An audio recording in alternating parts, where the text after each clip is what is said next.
Welcome to the Information Security Forum podcast. I'm your host, Tavia Gilbert. Jiu-jitsu as a martial art is the reason I'm passionate about it and why I got into it is because it's very similar to cybersecurity. You train for 10 to 15 years before you get your black belt, and then you really start to learn. That was Jeff Engle, veteran of the United States Army Special Operations Command and current Vice President and General Manager of Federal for United Data Technologies. In this episode of the ISF podcast, we bring you the second of 3 conversations with Jeff and ISF Managing Director Steve Durbin. Today, Jeff describes the importance of effective communication and knowing your audience when creating successful enterprise collaboration to combat cyber threats, as well as what he applies from his background as a Brazilian jiu-jitsu competitor to his corporate work. You talk about the management of risk. And one of the things that I'm reminded of is that at the ISF we've done quite a significant amount of work recently in terms of that quantification of risk.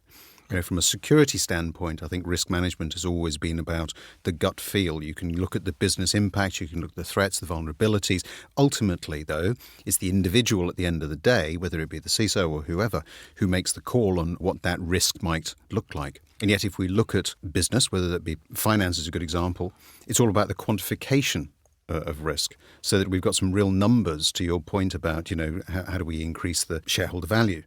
What will be the impact in terms of dollars, pounds, euros, whatever it might be, of making this decision? And if we were to invest in that level of security, what would be the impact on the business? And so one of the challenges that I've noticed is that there is this different language that is spoken, whether you're in the security world or whether you're in the business world. And so trying to bring those two together so that, yes, you can understand what each other is talking about, but more importantly, you can then take action that is meaningful to both sides, I think is one of the ways of going forward.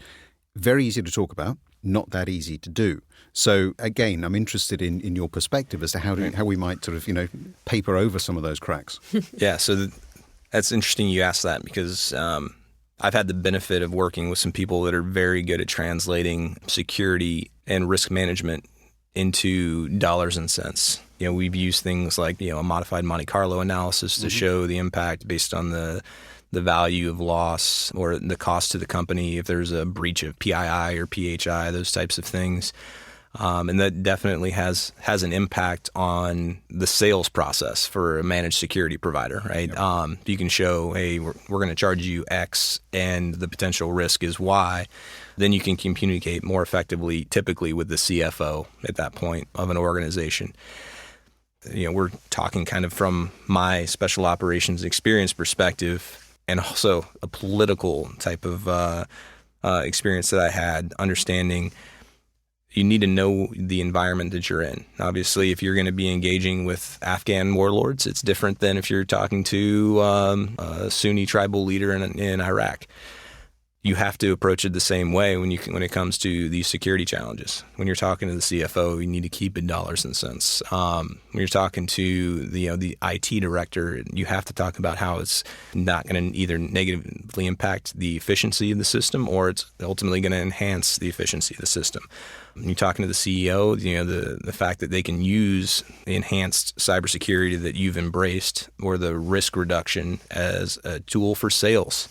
Really, I think the ability to translate all of that's not only critical for people that are on my side of the fence, essentially trying to help others doing it, but we want to see really high quality individuals rise up through the ranks within the organizations, they're going to have to be able to know their audience and have each of those conversations from their audience's perspective. Mm-hmm. In my world that I came from is, having an appropriate cover. If you go to a law firm in New York, the shoes you wear are important, even how much, wear is on the heel, because that's how they assess kind of where you sit within the political or within their organizational sphere. This is the same. If you're the security guy that's always saying, hey, you have to do this or we're going to get breached, then you're going to eventually be turned off, just like the alerts on a SIM when you have something that you get too many false positives. People who come in from a sociology perspective or they come in from a computer sciences background, they all need broader training in how to effectively communicate to the right audiences, how to engage and network and advocate for their position, how to sell. Even on the social sciences side of this, they need to understand more of the technical so they don't immediately lose credibility with the guy who's always trying to play stump the chump.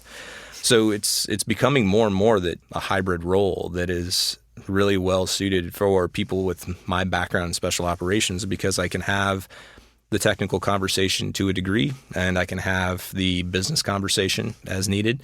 Also, I come with credibility when I say this is how you could be exploited, because I've done it. So I wouldn't say there are a lot of people like me, but I would say that the vast majority of people who have that type of background, if you give them enough of the tech and enough of the business, then they can come in and have a huge impact on the organization if the organization is open to it. Because I deal with prejudice just as much as a lot of other people that in minority groups, right? There are a lot of people out there that look at former military and special operators as risk because they may have post-traumatic stress or those types of things, or they're not used to working with women. I mean, I've dealt with those kind of prejudices in my career. And we're all going to deal with some elements of prejudice that we have to overcome. And sometimes it's because you're the tech guy or you're the security guy and they want to sell more. So navigating those and understanding kind of your audience and the environment is the key element for what we need to start teaching people in the front of that funnel.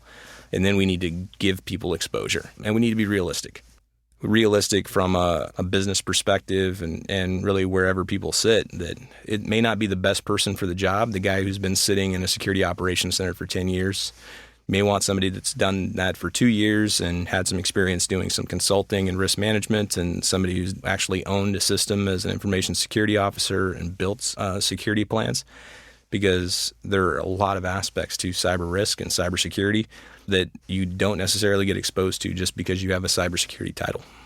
No, that's right. I think that very often in the security industry, we talk about the fact that there aren't enough people. There is a skill shortage. And I'm not going to sit here and pretend that the world is awash with people who can do these sorts of things. But for me, we aren't embracing enough the need for diversity within security. We are still, I think, far too focused on the fact that you need to have spent, as you say, Jeff, a number of years in a SOC, or you need to be technically embedded. Have you got the right level of certification? And if not, you're actually excluded. Whilst there is more a need, I would say, for us to be looking at how we can bring some of that real world experience into cyber, to get some of the ability there from an emotional intelligence standpoint, from a communication perspective, to be able to plug some of those gaps. You can teach to a certain extent some of the technical capability. Right. You don't need to have everybody at the same level of competence. But if you can't articulate your message up and down the business, irrespective of whether you're talking to the guy in the mailroom or the guy sitting in the boardroom, then you have a real problem. And technology will not solve that problem, because ultimately, of course, as people, we like to break things. If you tell me not to do something, I'll find a way of doing it just to prove you wrong. And sometimes I may do it by mistake. But, those are the sorts of things that we're dealing with. We're dealing with variables that we can't control. And so this is really why I'm interested in this sort of special ops piece, because that's exactly, I would imagine, the kind of environment that you had to deal with on a daily basis whenever you went out on an operation. Absolutely. That ends up being a mentality, right? That a mentality that if it's appropriately embraced, then it's a corollary to resilience, right? Understanding that you're going out every day and there are people who, while you've been sleeping, have been planning to try and negatively impact you. That's what we're facing in cybersecurity and information security. Someone goes through and they spend their 5 years and they get a CISSP or other type of certification, and now they're considered to be, they're an expert in cybersecurity. Meanwhile, they've had somebody that's been figuring out how to beat them every day since they get open a laptop. That understanding and that recognition that no matter what certification you have or how long you've been doing it, there are other people out there that have been doing it longer and are likely better than you is something that we got comfortable with, and why we never stopped training. A lot of it was focused around the basics. If we took that same approach, if we viewed it the same way, then we would stand a much better chance in this continuous struggle that we're going to be in for forever now. They're working on things in blockchain and machine learning. They're building exploits. They're putting them out there and making it easy for somebody who doesn't have the technical skills to act in a nefarious way. And we're going into it outnumbered, outgunned. right? So we have to be that much better. We have to think like our adversaries. And those are the things that I have seen a direct translation from the special operations community to cybersecurity, which I think is it's a hard thing for many people to understand, that no matter how good they are, no matter how much of an expert, there's always people out there that are better. The best example that I've found is actually how I got my job at UDT. I'm a Brazilian jiu-jitsu competitor, right? And I met Gerard, who's the president of UDT, doing jiu-jitsu. So we just started talking on the mats, and really, if it were not for that for us having something in common and a common language, then my federal experience and his public sector and commercial experience, we wouldn't be able to communicate effectively.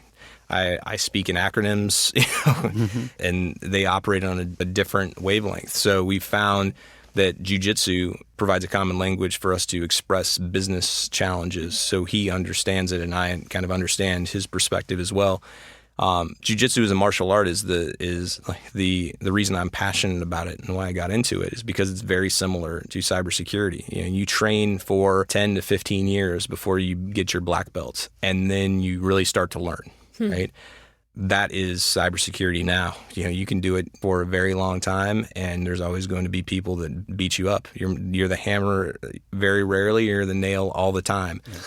And that's the environment that we're in. If you think you raise your profile like, a Sony or a Yahoo, you're going to have people that are constantly looking for ways to exploit you. And with cloud technologies now, AWS and Microsoft and Google being prolific, there are people that have dedicated themselves now to just figuring out a way to embarrass them.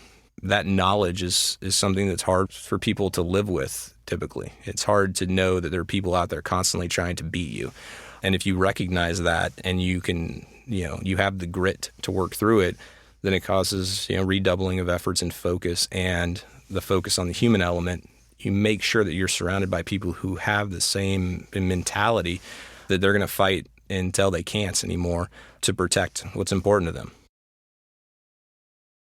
Thanks for tuning in to the second of our 3-part series with Jeff Engle.